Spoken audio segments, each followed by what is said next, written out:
Okay, ma'am. Crypto mining da ma'am bu amuk hana taramuk jori ma'am channel se bu ahan bi yengbi boy tadi like subscribe share do bidam matung tam da amuk hana video na wathagat pagi mateng oni tamak ta ko ma'am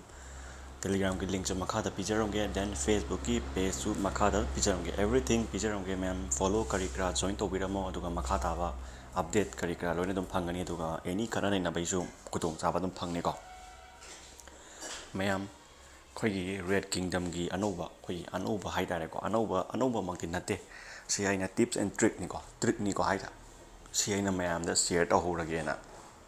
ai gi follower ai gi subscriber oi bani na ko aduga ngasai beginner mayam ju oi bani na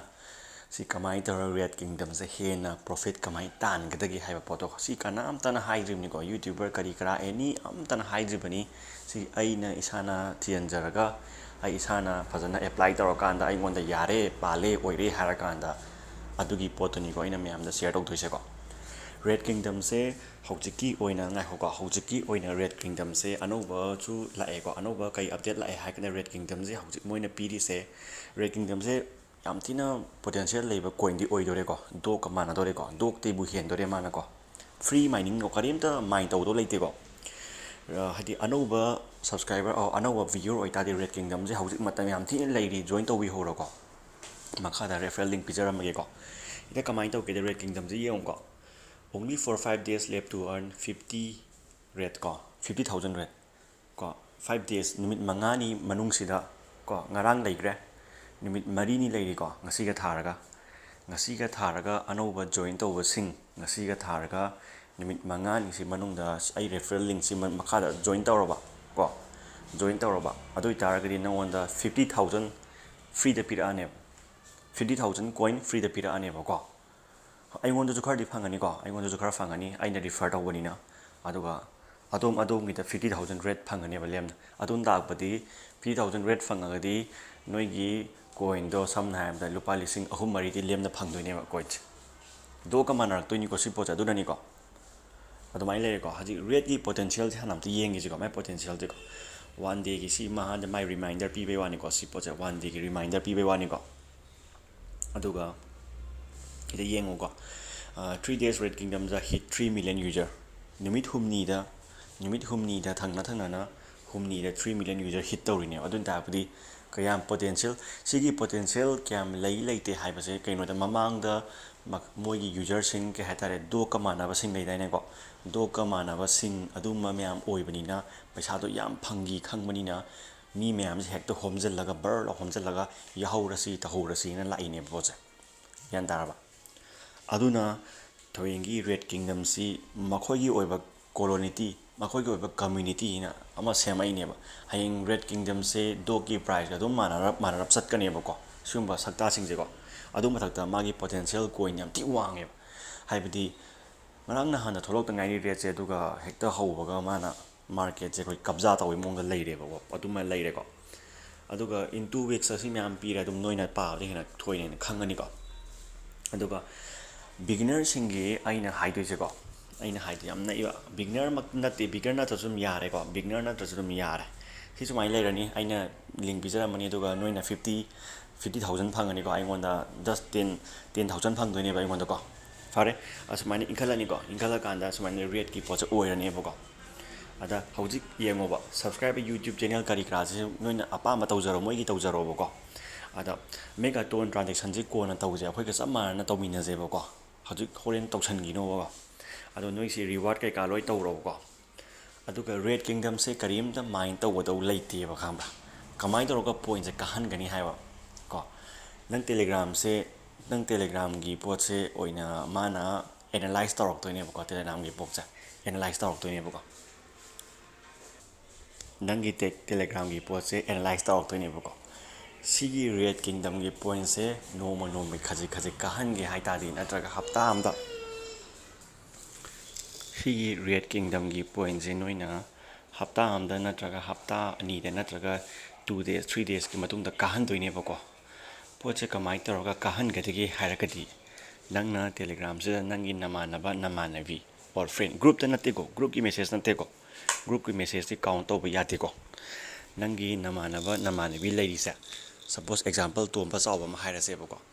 example ꯑꯩꯈꯣꯏꯒꯤ ꯁꯤ suppose ꯑꯩ ꯁꯤ farm ꯁꯤ farmer circle ꯁꯦ example ꯀꯣ farmer circle ꯁꯤꯗ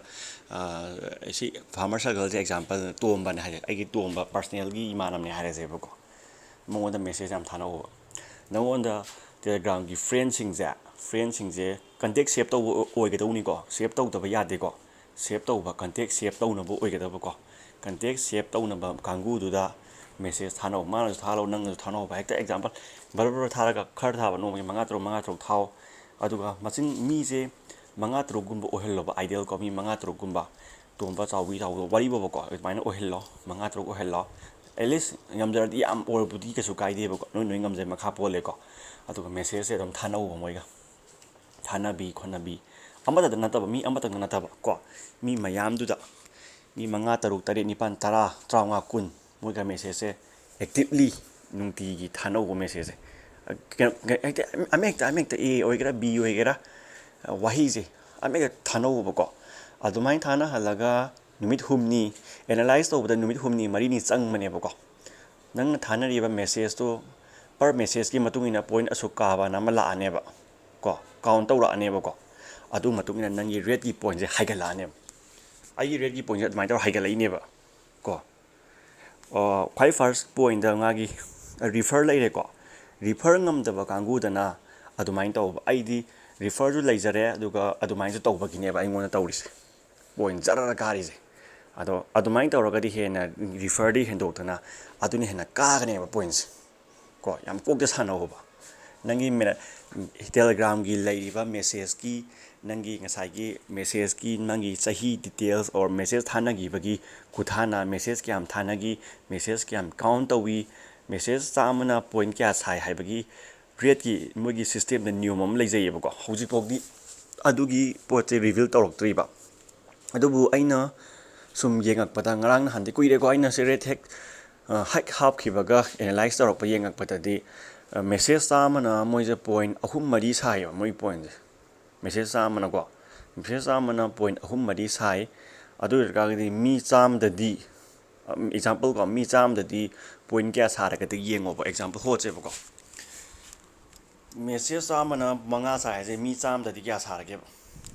point 500 ꯁꯥꯔꯦꯕ ꯀꯣ ꯑꯗꯨ ꯑꯣꯏꯇꯥꯔꯗꯤ ꯅꯨꯡꯇꯤꯒꯤ ꯃꯦꯁꯦꯖ ꯑꯦꯛꯖꯥꯝꯄꯜꯅꯤꯀꯣ ꯃꯦꯁꯦꯖ ꯆꯥꯝ ꯊꯥꯅꯔꯦ ꯍꯥꯏꯔꯁꯤꯅꯦ ꯅꯨꯃꯤꯠ 5ꯅꯤꯗꯗꯤ ꯌꯦꯡꯉꯣꯗꯅ ꯃꯤ 100 ꯁꯨꯃꯥꯏꯅ ꯇꯧꯋꯦ ꯄꯣꯏꯟꯠꯁꯦ ꯈꯪꯕ꯭ꯔꯥ ꯑꯗꯨ ꯑꯣꯏꯇꯥꯔꯗꯤ ꯅꯪꯅ ꯌꯥꯝ ꯊꯥꯅꯔꯤ ꯃꯇꯤꯛ ꯅꯪꯉꯣꯟꯗ ꯀꯥꯟꯅꯗꯣꯏꯅꯦꯕ ꯄꯣꯠꯁꯦ ꯃꯦꯁꯦꯖ ꯌꯥꯝ ꯊꯥꯅꯔꯤ ꯃꯇꯤꯛ ꯃꯦꯁꯦꯖ ꯒ꯭ꯔꯨꯞ ꯃꯦꯁꯦꯖꯇꯣ ꯀꯥꯎꯟꯠ ꯇꯧꯗꯦꯀꯣ ꯑꯗꯨꯃ ꯈꯪꯕꯤꯌꯨꯀꯣ ꯒ꯭ꯔꯨꯞ ꯃꯦꯁꯦꯖ ꯀꯥꯎꯟꯠ ꯇꯧꯗꯦ ꯖꯁ ꯄꯔꯁꯅꯦꯜꯂꯤ ꯃꯦꯁꯦꯖ ꯑꯣꯏꯒꯗꯕ ꯑꯗꯨꯒ ꯄꯔꯁꯅꯦꯜꯂꯤ ꯃꯦꯁꯦꯖ ꯑꯣꯏꯔꯒꯁꯨ ꯅꯪꯒꯤ ꯐ꯭ꯔꯦꯟ ꯐꯣꯟꯗ ꯁꯦꯞ ꯇꯧꯕ ꯅꯝꯕꯔ ꯑꯣꯔ ꯃꯥꯒꯤ ꯄꯥꯔꯁꯟ ꯑꯣꯏꯒꯗꯧꯕꯀꯣ ꯑꯗꯨ ꯑꯣꯏꯔꯒꯗꯤ ꯑꯗꯨꯗ ꯃꯥꯏꯅꯤꯡ ꯑꯣꯏꯅ ꯆꯠꯀꯗꯕ ꯒ꯭ꯌꯥꯟ ꯇꯥꯕꯤꯔꯦꯀꯣ ꯑꯗꯨ ꯀꯩꯅꯣꯒꯤ ꯅꯤꯌꯣꯝꯅꯤꯀꯣ ꯔꯦꯠꯀꯤ ꯅꯤꯌꯣꯝꯅꯤꯀꯣ ꯑꯇꯩꯒꯤꯗꯤ ꯑꯝꯇ ꯑꯩꯒꯤ ꯍꯣꯠꯇ꯭ꯔꯤꯀꯣ ꯔꯦꯠꯀꯤ ꯅꯤꯌꯣꯝꯅꯤ ꯔꯦꯠꯁꯤꯁꯨ ꯑꯩ ꯐꯖꯅ ꯀꯣꯠꯂꯒꯦꯅ ꯈꯟꯕꯒꯤꯅꯤꯀꯣ ꯑꯩꯅ ꯃꯌꯥꯝꯗ ꯁꯦꯌꯔ ꯇꯧꯔꯛꯏꯁꯦ ꯃꯌꯥꯝꯁꯨ ꯐꯖꯅ ꯀꯣꯠꯄꯤꯍꯧꯔꯣ ꯁꯦꯌꯔ ꯇꯧꯔꯣ ꯀꯣ ꯈꯪꯅꯕ ꯑꯗꯣꯝꯗ ꯑꯗꯨꯒ ꯍꯧꯖꯤꯛꯀꯤ ꯑꯣꯏꯅ ꯑꯣꯐꯔꯗꯗꯤ ꯔꯦꯠꯀꯤ ꯄꯤꯔꯤꯁꯦ ꯃꯌꯥꯝ ꯖꯣꯏꯟ ꯇꯧꯕꯤꯗꯕꯁꯤꯡ ꯕꯤꯒꯤꯅꯔꯁꯤꯡ ꯍꯧꯖꯤꯛ ꯑꯅꯧꯕ ꯑꯣꯐꯔꯅꯤ ꯃꯈꯥꯗ ꯂꯤꯡꯛ ꯄꯤꯖꯔꯝꯃꯒꯦꯀꯣ ꯑꯩꯗꯤ ꯀꯩꯁꯨ ꯑꯣꯡꯂꯤ ꯀꯩꯅꯣ ꯄꯥꯔꯁꯦꯟꯅꯤ ꯑꯣꯡꯂꯤ ꯉꯁꯥꯏꯒꯤ 50ꯗꯨꯗ ꯑꯩꯅ 10,000 ꯈꯛ ꯐꯪꯗꯣꯏꯅꯤ ꯃꯌꯥꯝꯗꯅ ꯖꯣꯏꯟ ꯇꯧꯕꯁꯤꯡꯅ 50 ꯐꯪꯗꯣꯏꯅꯦꯕꯀꯣ ꯑꯗꯣ ꯍꯧꯖꯤꯛ 1 days ꯂꯣꯏꯈ꯭ꯔꯦ 4 days ꯋꯥꯠꯂꯤ 4 daysꯇ ꯃꯌꯥꯝ ꯖꯣꯏꯟ ꯇꯧꯕꯤꯍꯧꯔꯣ ꯀꯥꯟꯅꯕ ꯂꯧꯍꯧꯔꯣ ꯑꯗꯨꯒ ꯑꯗꯣꯝꯗꯣꯝꯒꯤ ꯃꯥꯏ ꯐ꯭ꯔꯦꯟ ꯁꯔꯀꯜꯗꯨꯗ ꯂꯣꯏꯅ ꯊꯥꯗꯣꯛ ꯊꯥꯖꯤꯟ ꯇꯧꯔꯣ ꯑꯄꯥꯝꯕ ꯀꯨꯁꯤꯗ ꯑꯄꯥꯝꯕ ꯇꯧꯔꯣ ꯁꯤꯗꯒꯤꯁꯨ ꯀꯣꯠꯄ ꯌꯥꯕ ꯈꯔ ꯀꯣꯠꯂꯁꯤ ꯑꯗꯨꯒ ꯍꯣꯔꯦꯟ ꯌꯥꯔꯒꯗꯤ ꯑꯞꯗꯦꯠꯁꯦ ꯃꯈꯜ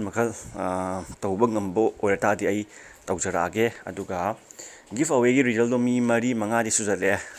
ꯃꯥꯒꯤ ꯀꯟꯇꯦꯛ ꯀꯩꯀꯥ ꯊꯥꯖꯤꯜꯂꯛꯄ ꯑꯋꯥꯠꯄ ꯃꯤꯗꯣ ꯈꯤꯇꯪ ꯊꯨꯅ ꯊꯥꯕꯤꯔꯛꯎ ꯑꯗꯨꯒ ꯉꯁꯤꯒꯨꯝꯕ ꯊꯥꯖꯤꯟꯕ ꯂꯣꯏꯇꯥꯔꯗꯤ ꯍꯣꯔꯦꯟꯒꯨꯝꯕ ꯒꯤꯐ ꯑꯋꯦ ꯇꯧꯅꯕ ꯇꯧꯊꯣꯛꯁꯤ ꯀꯣ ꯃꯌꯥꯝꯗ ꯑꯗꯨꯃꯥꯏꯅ ꯇꯧꯅꯕ ꯇꯧꯁꯤ ꯑꯗꯣ ꯚꯤꯗꯤꯑꯣꯁꯤꯁꯨ ꯌꯥꯝ ꯁꯥꯡꯒꯅꯤ ꯑꯗꯨ ꯍꯥꯏꯔꯒ ꯂꯣꯏꯁꯤꯟꯖꯔꯒꯦ ꯃꯌꯥꯝ ꯔꯦꯠꯀꯤꯁꯤ ꯍꯧꯖꯤꯛꯇꯧꯅ ꯃꯥꯏꯟ ꯇꯧꯃꯤꯟꯅꯔꯁꯤ ꯑꯗꯨꯒ ꯄꯩꯁꯥ ꯄꯨꯟꯅ ꯐꯪꯃꯤꯟꯅꯔꯁꯤ ꯃꯌꯥꯝ thank you and good night